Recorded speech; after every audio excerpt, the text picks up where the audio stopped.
It's Way Up. I'm Angela Yee. Rip Micheals is here. Last night. This is what we talk couldn't about. really get an answer.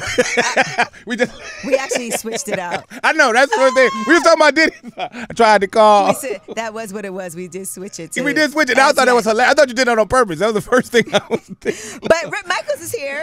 Yes. And we're talking about what we did last night. So last night, honestly, like I've been extra stressed out about a lot of things going on. I'm sitting here trying to get things done. I have this house I'm supposed to be moving into this month.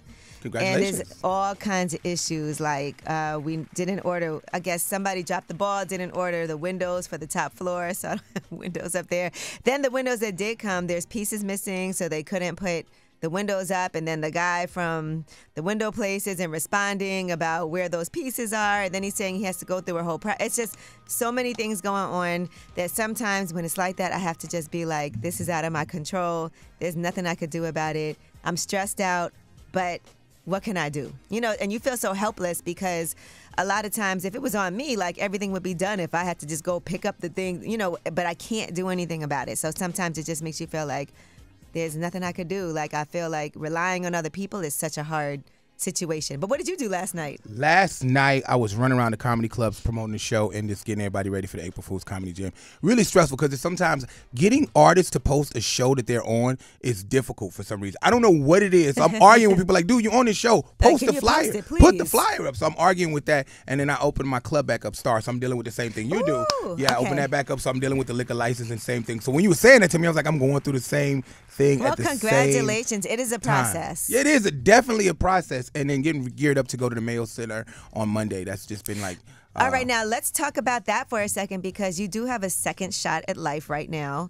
You know, you were in the hospital. You had a heart attack. You have congenital heart disease? Yes. Okay. Which means I was born with it. That means that I inherited from my parents. Like, so pretty much my dad got bad heart, lupus, gout, diabetes, and he got all that. That's my mama's fault. I look at it like that. She just chose... She knew that. She chose a man with bad genitals. That's why it's congenital.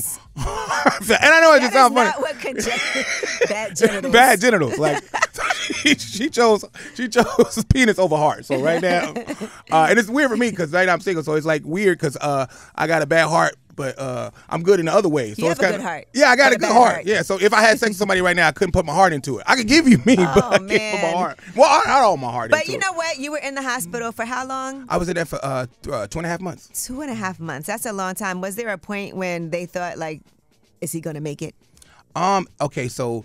It was a point where no one thought I was going to make it. So it was just I think that's the toughest time period of my life I've ever gone through was being in a hospital because, you know, you have a heart attack, you think you're young, you think it's like a clogged artery, and it turns out to be something non-compression infraction.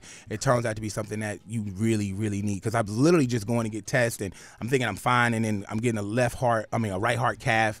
And in the middle of that, everybody stopped because they found out my heart is such at a weak point that they don't even want to proceed. And I'm sitting there and all the doctors are coming in and just all of a sudden I'm surrounded by like 10 doctors and they stop talking about prescriptions and start talking about scriptures. That's when you know it's bad. When your doctor's like, do you scriptures? Yeah, they start giving me scriptures instead of prescriptions. They was like, you need some Leviticus because this heart medicine ain't gonna help you. Well, so it was weird. You do have a second chance now, and you've been, like you said, running around. You have the comedy show happening tomorrow at the Barclays. So we want to talk about second chances at life. 800-292-5150. If anybody listening has been through it and now they have a second shot, we want to see how you handled it and what you decided to do differently, because I want to ask you when we come back, Rip Micheals, what you're doing differently now after going through that. So we want to hear from you guys too. 800-292-5150.